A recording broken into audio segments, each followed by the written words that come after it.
అసలు నిజం చెప్తున్నా వెళ్ళిపోతా అన్న, లేదు నువ్వు నన్ను వదిలేసేయి అని చెప్పను అన్న. అంటే ఒక కేర్ టేకర్లా పెట్టారు నన్ను విష్ణుని. ఇప్పుడు ఎవరికి అర్థం కాని విషయం ఏంటంటే, ఇప్పుడు మరుసటి రోజు మీ అమ్మ నాన్న వచ్చారు మీ దగ్గరికి విజయవాడలో. విజయవాడ వెళ్ళి కూడా మీ అమ్మ నాన్నకి మీరు అక్కడికి వచ్చిన విషయం వాళ్ళకి కూడా కమ్యూనికేషన్ లేదు, చెప్పలేదు. వాళ్ళు మీ అమ్మ ఇంకా అన్ని వేలో ఉందనుకుంటున్నారు. హైదరాబాద్లో ఉన్నాం 2 రోజులు పట్టింది, రేపు వస్తాము రాత్రి వస్తామని చెప్పుకుంటూ వచ్చారు. విజయవాడలోనే ఉన్నామని చెప్పలే మా పేరెంట్స్కి కూడా. నెక్స్ట్ ఇంటర్వ్యూ ఇచ్చాం కదా, అప్పుడు ఇంటర్వ్యూకి పిలిపించారు. మరి ఇదంతా ఎవరు చెప్పారు? ఏదో బిగ్ టీవీ వాళ్ళు బెదిరించారు, బిగ్ టీవీ వాళ్ళు ఏదో మా మీద వ్యతిరేకంగా చేస్తున్నారు. ఇంకా తెలిసిందే కదా, ఈ విష్ణు మాటలే ఇన్ఫ్లుయెన్స్ అయిపోయి మాట్లాడుతున్నారు అని చెప్పాను కదా, ఏది చెప్తే అది మాట్లాడుతున్నారు.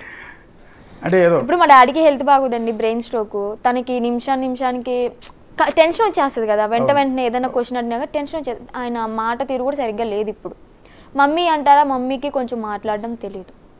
సో అలాగా ఇది పాయింట్ ఆఫ్ చేసుకొని విష్ణు అన్నీ తెలుసుకొని వీళ్ళకి ఇలా మాట్లాడండి, ఇలా అయితే ఇలా జరుగుతుంది, మీ పిల్ల మీకు దక్కుతుంది అని చెప్పని వాళ్ళ చేత మాట్లాడించారు అంతే. ఇష్టం లేదు అంటే ఇప్పుడు నేను ఇంకా వచ్చాను కాబట్టి కరాఖండ్కి చెప్పేస్తాను. నాకు లేడీ అఘోరికి పెళ్ళయింది. తను నాకు తాళి కట్టింది. ఫస్ట్ తాళి కట్టింది ఎక్కడ అంటే బెజవాడ కనకదుర్గమ్మ తల్లి టెంపుల్ ఉంది కదా, ఆ టెంపుల్ దగ్గర తాళి కట్టింది. బ్రహ్మముహూర్తానికి వెళ్ళి దర్శనం చేసుకున్నాము, అంతా ఓకే బాగానే ఉంది. ఇంటికి వచ్చిన తర్వాత మా అమ్మ నాన్న ముందు కూడా సెకండ్ విష్ణు ముందు కూడా కట్టింది. తాళని చెప్పలేదు, ఒక తాయిత్తు అని చెప్పని ఓపెన్ అప్ అయిపోతుంది. నేను నిజం చెప్పేస్తాను, తాయిత్తు అని చెప్పని కట్టింది. తర్వాత సరదాగా నన్ను కూడా పెళ్లి చేసుకోవచ్చు కదా, నాకు కూడా కట్టొచ్చు కదా అని విష్ణు అంటే కట్టింది. అంటే పసుపు కొమ్మ అయ్యేసేం కట్టలేదు, నార్మల్ తాడి కట్టింది అంతే. దానికి విష్ణు నన్ను కూడా పెళ్లి చేసుకుంది అని చెప్పని అంటున్నాడు. సో అయితే ఇక్కడ మ్యాటర్ ఏంటంటే తను వెళ్ళిపోయింది, తాళి కట్టించుకున్నాము, పెళ్ళి అయిపోయింది, మాకు వెళ్ళిపోయింది. ఒక వారం మాకు మళ్ళీ వచ్చింది.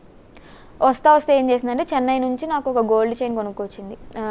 చిన్నవి 2 మంగళసూత్రాలు, ఒక గోల్డ్ చైన్ కొనుక్కొచ్చింది. అది మా ఫ్యామిలీ అందరి ముందే చైన్ మెల్ల వేసింది. మా అన్నయ్య, మా నాన్న, మా అమ్మ ముగ్గురు ఉన్నారు. చైన్ మెల్ల వేసింది. ఇష్టం లేకపోతే మరి అప్పుడే ఆపొచ్చు కదా మా పేరెంట్స్కి. చక్కగా కట్టాము, ఆశీర్వాదం తీసుకున్నాము. కోడలి పిల్ల అని పిలుచుకున్నారు. ఇంట్లో అందరం ఒక ఫ్యామిలీలా కలిసిపోయాము. ఆమె వెళ్ళిపోయిన తర్వాత కూడా ఫోన్లు చేసి మా మమ్మీని ఏమని పిలుస్తుంది అంటే తను సుందరి అని పిలుస్తుంది. ఏంటి సుందరి ఏం చేస్తున్నావు అంటే, ఏంటి కోడలి పిల్ల తిన్నావా, ఎలా ఉన్నావు అని బాగోగులన్నీ బాగా తెలుసుకునేవాళ్ళం, మంచిగా ఉండేవాళ్ళం. మధ్యలో ఈ విష్ణుకి నచ్చలే అలాగా. తనకి క్లోజ్ అయిపోతున్నామని ఏమో కానీ, లేదా నేను అటు అట్రాక్ట్ అయిపోతున్నాను ఏ మైండ్తో థింక్ చేసాడో తెలియదు కానీ తనకి నచ్చలేదు. నచ్చకపోవడం వల్ల సో ఇంకా తన మీద లేనిపోని అన్నీ చెప్పడాలు అవి క్రియేట్ చేశాడు. మా మమ్మీ వాళ్ళకి బ్యాడ్గా చెప్పడం, లేదంటే మా మమ్మీ వాళ్ళకి ఇష్టమే, వాళ్ళ ముందే కదా నేను తాళి కట్టించుకుంది. వీడియోస్ కూడా ఉండాలి, మరి ఆమె దగ్గర ఉండాలి, ఉన్నాయో లేవో తెలీదు. అంటే మీరు ఇష్టపూర్వకంగానే అఘోరిని పెళ్లి చేసుకున్నారా? అవును.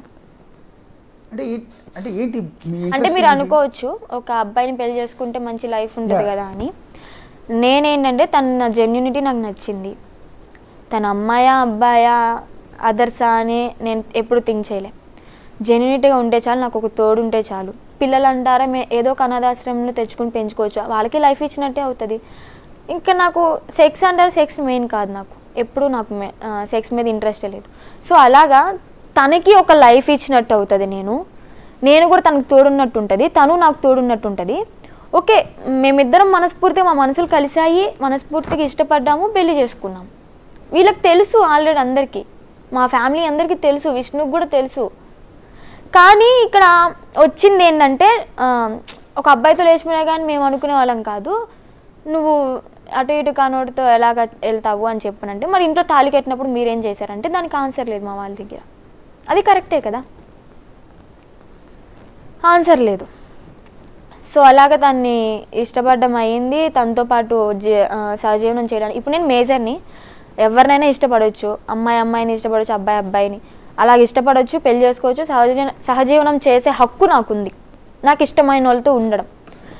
అలాగే అందుకే నేను ఇక్కడ మేజర్ అనే పదం వాడాను. దాన్ని పట్టుకొని విష్ణు ఎగతాళి చేస్తూ నువ్వు మేజర్ కదా మేజర్ కదా మేజర్ కదా అని 100 సార్లు నా చెవు దగ్గరే మాట్లాడాడు అనమాట. అది తట్టుకోలేక ఇంకా నేను సరే సూర్యాపేటలో రూమ్ తీసుకున్నామని చెప్పా కదా, మా మమ్మీని పిలువన్నా, మా మమ్మీతోనే నేను ఒక 10 days ఇక్కడ రిలాక్స్ అయిపోయి ఏదో ఒక ఉమెన్స్ హాస్టల్లో పీజీలో ఉంటాము, మేము వెళ్ళిపోతాం, నీతో అసలు మాకు సంబంధమే లేదు, ఇంక నువ్వు వద్దు అని చెప్పని నేను తిట్టాను. విష్ణుని తిట్టా, నువ్వు మా ఫ్యామిలీకి దరిద్రం అని చెప్పని తిట్టా.